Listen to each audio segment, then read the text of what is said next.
Señor esté con y ustedes. con tu espíritu. Evangelio de nuestro Señor Jesucristo según San Lucas. Gloria a ti, Señor. Cuando llegó el tiempo en que Isabel debía ser madre, dio a luz un hijo. Al enterarse sus vecinos y parientes de la gran misericordia con que Dios la había tratado, se alegraban con ella. A los 8 días se reunieron para circuncidar al niño y querían llamarlo Zacarías, como su padre. Pero la madre dijo: no, debe llamarse Juan. Ellos le decían: no hay nadie en tu familia que lleve ese nombre. Entonces preguntaron por señas al padre qué nombre quería que le pusieran. Este pidió una pizarra y escribió: su nombre es Juan. Todos quedaron admirados, y en ese mismo momento Zacarías recuperó el habla y comenzó a alabar a Dios. Este acontecimiento produjo una gran impresión entre la gente de los alrededores y se lo comentaba en toda la región montañosa de Judea. Todos los que se enteraron guardaban este recuerdo en su corazón y decían: ¿qué llegará a ser este niño? Porque la mano del Señor estaba con él. Palabra del Señor. Gloria a ti, Señor Jesús. Queridos hermanos, en nuestro Señor Jesucristo, los antiguos profetas ya habían mostrado que Dios habla no solamente con palabras, sino también con los acontecimientos, con los hechos. Por ejemplo, el profeta Ezequiel, cuando presenció la magnitud del desastre que implicaba el destierro, se quedó mudo por 7 días. Ese silencio de duelo, silencio de compartir lo que pasaba, vino a mostrar a todo el pueblo la gravedad de la situación, pero también la amorosa cercanía de Dios, que de alguna manera estaba, podríamos decir, como haciendo duelo con su pueblo. También encontramos a Jeremías, que va al taller del alfarero y se encuentra con que este artesano, cuando le queda mal una vasija, la destruye completamente para hacerla de nuevo. Y en esa acción, él vio el actuar de Dios. Dios es como el alfarero y a veces tiene que destruir para construir. A veces tiene que triturar para poder dar una nueva vida. Dios habla entonces a través de las acciones.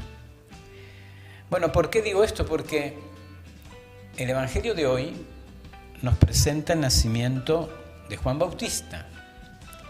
Juan Bautista, que vendría a ser llamado la voz del que clama en el desierto, la voz que anuncia la palabra que viene. Juan, cuando iba a nacer, su familia vivió un acontecimiento, un hecho extraño. Cuando Zacarías recibió el anuncio de que iba a tener un hijo, Zacarías no se sintió capaz de creerlo. Y como no lo creyó, Dios en su compasión no dejó de darle el regalo que le había prometido, o sea, el regalo del hijo, no dejó de dárselo, pero lo reprendió dejándolo mudo. Fíjense, Dios habla no solo cuando pronuncia palabras u oráculos, Dios habla también a través de los acontecimientos. Zacarías quedó mudo. Y la mudez de Zacarías es un hecho, y ese hecho doloroso, hecho vergonzoso, si se quiere, va a convertirse en parte de un mensaje. Y fíjense, de ese modo, la mudez de Zacarías se convierte en la elocuencia de Dios. Qué hermoso que son estas cosas. Durante el tiempo en que Juan estuvo en el vientre de su mamá, Zacarías permaneció mudo.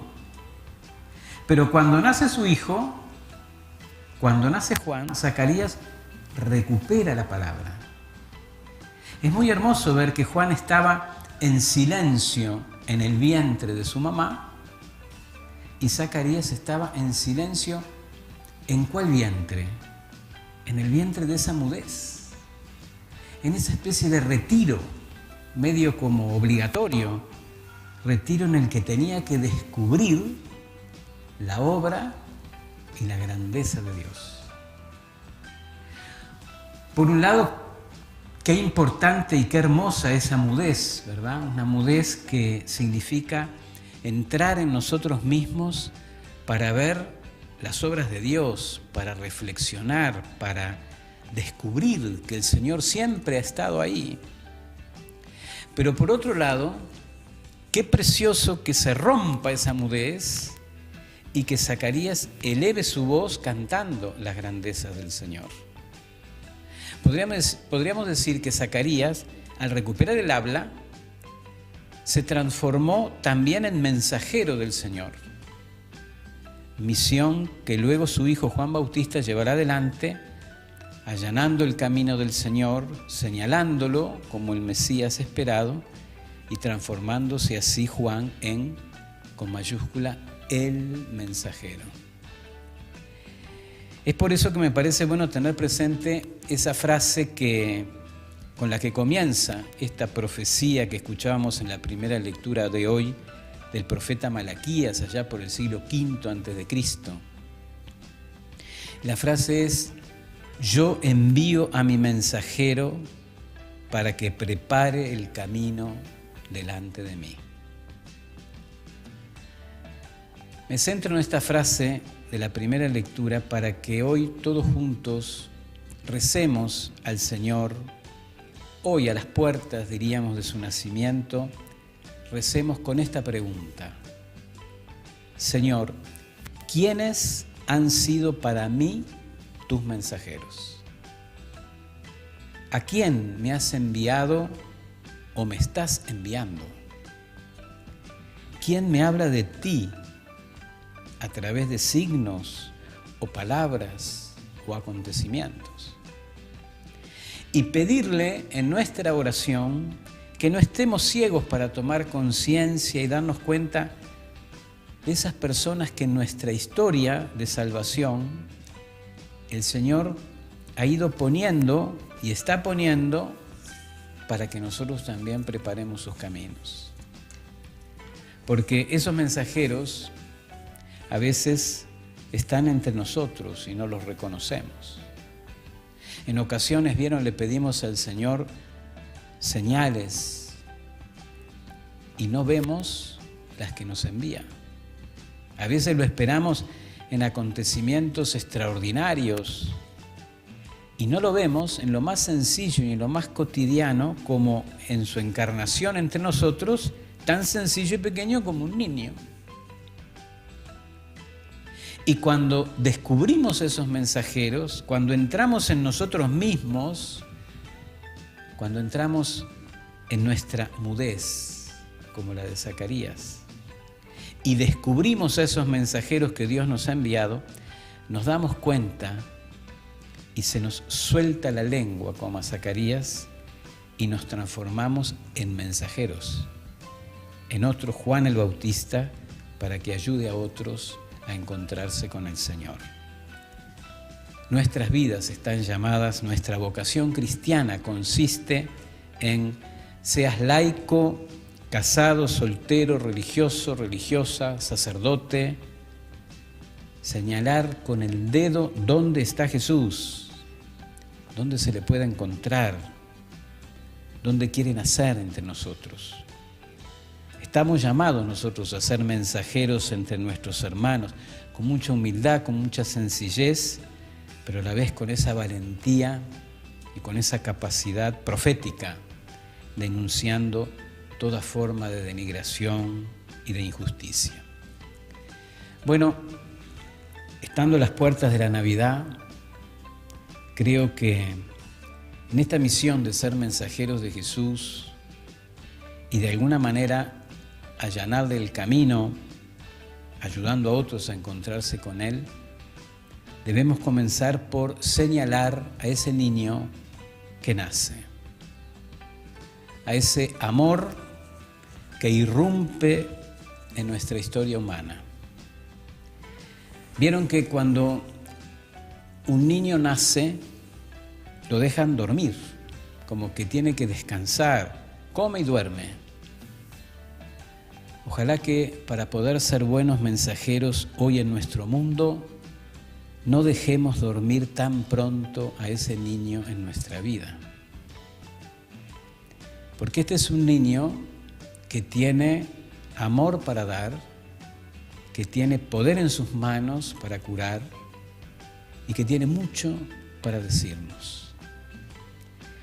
Si el regalo que nosotros vamos a buscar mañana, en la noche de Navidad, es ese Jesús, entonces alegrémonos, porque si Jesús logra cambiar el sentido de la palabra amor mañana en la noche en nuestra vida, entonces podemos decir que sí tuvimos Navidad.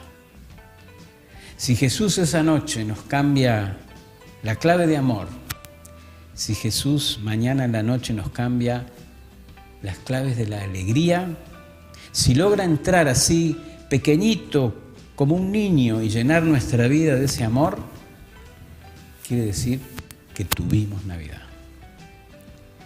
Que María la Virgen, Madre de Dios, y su esposo, San José, nos ayuden a comprender que no es necesario que Jesús nazca de nuevo, sino que tengamos la humildad y la sabiduría suficientes para verlo presente en cada rostro, en cada acontecimiento y en cada realidad que nos toque vivir.